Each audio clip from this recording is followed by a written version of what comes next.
नमस्कार दर्शक बंधु, आज हूँ शुक्रवार दिन डिसेम्बर मास 26 तारिख। आसतु जानिबा आजर संपूर्ण खबर और देश दुनियार सबु बड़ खबर पर नजर पकाइबा। ता पूर्व चैनल नुआ आसीथिले चैनल को सब्सक्राइब करी पाखरे आसुथिबा बेल आइकन को ऑन करी रखंतु प्रतिदिन एमिति न्यूज वीडियो सर्वप्रथमे देखिबा पई। तबे आसंतु आजर गुरुत्वपूर्ण खबर गुडी को पर नजर पकाइबा। आजर प्रथम खबर अछि वर्षा रे भिजिबो ओडिशा। जानुआरी प्रथम सप्ताह लघुचाप संभावना।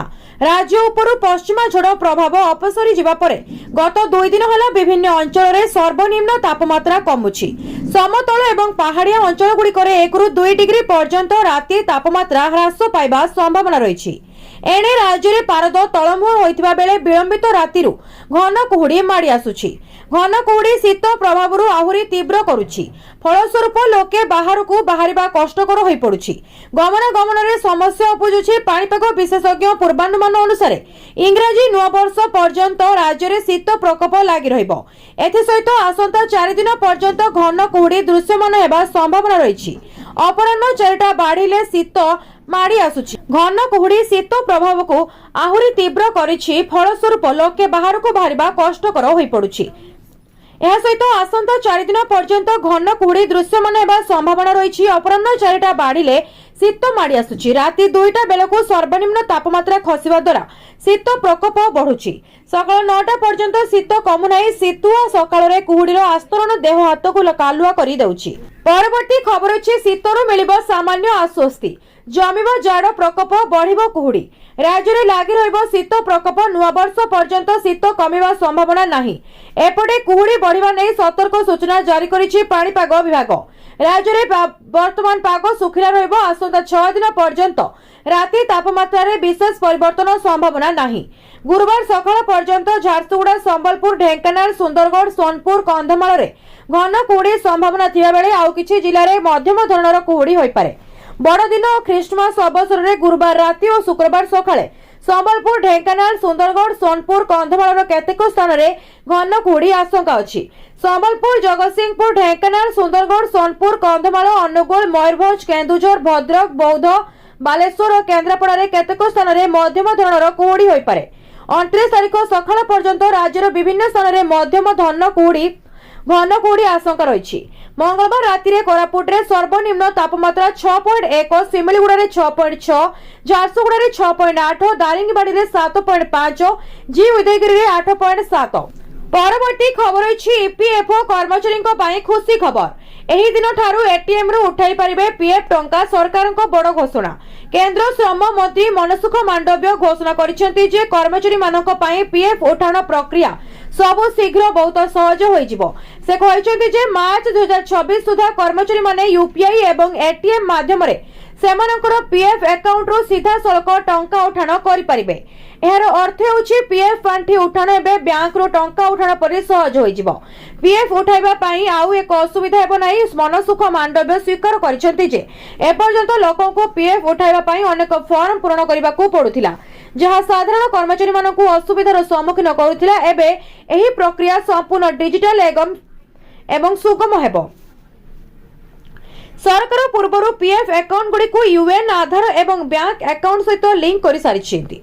एबे डेबिट कार्ड एवं एटीएम विकल्प जोड़ा जिवो। यह आवश्यक हेले कर्मचारी मानकु तुरंत सेमानकर पीएफ बैलेंस रो 75% पर्यंत उठाइबा को अनुमति मिलिबो। नूतन व्यवस्था किपरि काम करिबो? सर्वप्रथमे पीएफ अकाउंट को यूपीआई सहित लिंक करबा को पड़िबो। एथि पई यूएन सक्रिय एवं बैंक अकाउंट, आधार एवं पान सहित लिंक होइतिबा आवश्यक। परवर्ती खबर अछि अष्टम वेतन को नै बड़ खबर। नुआ वर्षरु होई पारे लागू, बढ़ी पारे कर्मचारी दरमा समस्तंकर डबल। अष्टम वेतन कमिशन को नै अपडेट आसीछि। केंद्र सरकार देशर लक्ष लक्ष सरकारी कर्मचारी एवं पेंशन भोगी को बड़ उपहार देइछंती। आसंता डिसेंबर 31 तारिख रे शेष हेबाकू जाउछि सप्तम वेतन कमिशन। अष्टम वेतन कमिशन घोषणा हेबा परे केंद्रीय कर्मचारी एवं पेंशन भोगी दरमा वृद्धि पाइबो। एथि पई प्रस्तुति आरंभ करि सारिछंती केंद्र सरकार। एने संसद रे मध्य तथ्य रखि सारिछंती केंद्रर नरेंद्र मोदी सरकार। सरकारी सूचना अनुसार न्यायमूर्ति रंजना देसाई को अष्टम वेतन आयोगर अध्यक्ष भाव नियुक्ति दिया जाइथिबा बेले से तांको कार्य आरंभ कर सारिछंती। तांको सहित प्रोफेसर पुलक घोष सदस्य भावे एवं पंकज जैन को सदस्य सचिव भावे रखा जायछि। 18 मास भितर सरकार को चूड़ांत रिपोर्ट देबे एही कमिटी।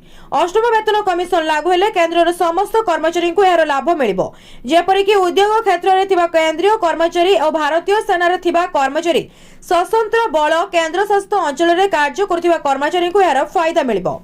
परवर्ती खबर रही चिंताजनक स्थिति दिल्ली को टपिला बालेश्वर देशर सबुठारु अधिक प्रदूषित सहर।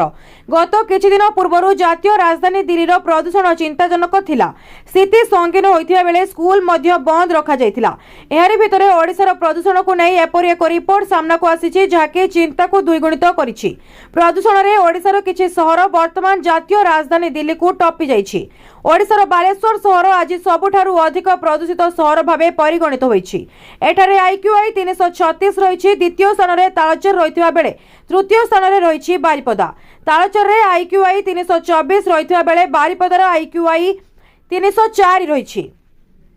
एही तीनोटी सहर में वायुर गुणवत्ता अति खराब स्थिति रही। जदि दिल्ली प्रदूषण कथा ताले देखिबा सेठारे आईक्यूआई 218 रही। तेबे जातीय राजधानी ठारू ओडिशार किछि सहरर प्रदूषण मात्रा वृद्धि पाउथिबा बेले एक प्रकार चिंतार कारण साजिछि। परवर्ती खबर अछि सुना छुईले मारुछि करेंट। बाहागर सीजन पुणी उपर मुहा दर दाम शुणिले किणवाकू हाथ थरुछि। सुना और रूपा दर प्रतिदिन निर्धारण करा जायथाय। देश और राज्य में जारी होइछि सुना और रूपार नुआ दर। नजर पकांतु आज ओडिशा समेत देशर प्रमुख सहर मानकरे केते रहिछि सुना दर। आज भारतीय बजार में 22 कैरेट सुना दर 10 ग्राम प्रति 1,27,360 टंका। तबे 24 कैरेट सुना मूल्य 10 ग्राम प्रति 1,38,940 टंका रही। गतकाली अर्थात बुधवार अपेक्षा गुरुवार दर वृद्धि पाइथिबा देखिबाकू मिलिछि। ओडिशार राजधानी भुवनेश्वर रे 22 कैरेट सुना दर 10 ग्राम प्रति 1,27,360 थिबा बेले 24 कैरेट सुनार मूल्य 10 ग्राम प्रति 1,38,940 टंका रही। भुवनेश्वर रे गतकाली अपेक्षा आज दर वृद्धि पाइथिबा देखिबाकू मिलिछि। देशर प्रमुख सहर मानकरे भी सुना दर रे परिवर्तन होइतिबा देखिबाकू मिलिछि। देशर आर्थिक राजधानी मुंबई रे आज 22 कैरेट सुना दर 10 ग्राम प्रति 1,27,360 टंका होइतिबा बेले 24 कैरेट सुना मूल्य 10 ग्राम प्रति 1,38,940 टंका रही। परवर्ती खबर अछि सुभद्रा योजना तृतीय किस्ती 16,241 हिताधिकारी कमिले। नुआ सरकार आसिबा परे महिला को सशक्त करबा पई आरंभ होइछि सुभद्रा योजना। वर्षक 5,000 लेखाएं दुईटी किस्ती सरकार आसिबा 1.5 वर्ष होइतिबारु तृतीय किस्ती भी दिया सरिछि। तृतीय किस्ती नवरंगपुर जिले में 15,000 हिताधिकारी महिला कमिथिबा सूचना मिलिछि। जिले में प्रथम पर्याय 3,26,202 आवेदन पत्र आसीथिबा बेले जांच रे 22,323 आवेदन खारज करा जायतिला। 3,03,879 हिताधिकारी प्रथम किस्ती पाइथिले। द्वितीय किस्ती पुणी 1933 जन कटिबा परे 3,01,946 हिताधिकारी एही लाभ पाइथिले। तृतीय किस्ती 16,241 हिताधिकारी कटिबा परे 2,85,705 हिताधिकारी लाभान्वित होइतिबा सूचना मिलिछि। हिताधिकारी असंतुष्ट। चंदाहांडी ब्लॉक रे प्रथम 18,447, द्वितीय किछि 18,357 जन और तृतीय 17,388 जन हिताधिकारी पाइछंती। डाबुगा ब्लॉक रे प्रथम 16,741, द्वितीय 16,677 और तृतीय 15,726। झरीगां ब्लॉक रे प्रथम 37,768, द्वितीय 37,568 और तृतीय 35,344। कोसागुमड़े ब्लॉक रे प्रथम 39,512, द्वितीय 39,391 और तृतीय 37,498। नवरंगपुर ब्लॉक रे प्रथम 19,606, द्वितीय 19,535 और तृतीय 18,707। परवर्ती खबर अछि जनवरी 1 रु परिवर्तन हेबो। एही सबु नियम जानिबा जरूरी। नूतन वर्ष केवल कैलेंडर परिवर्तन नुहे बरं एहा आम दैनंदिन जीवन सहित जड़ित अनेक नियम रे परिवर्तन आनी थाए।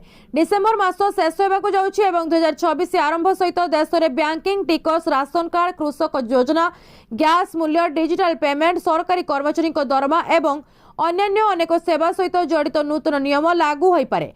ए परिवर्तन गुड़ी को साधारण लोकों पकेट सुविधा एवं भविष्यत योजना उपरे सीधासलख प्रभाव पकाइब।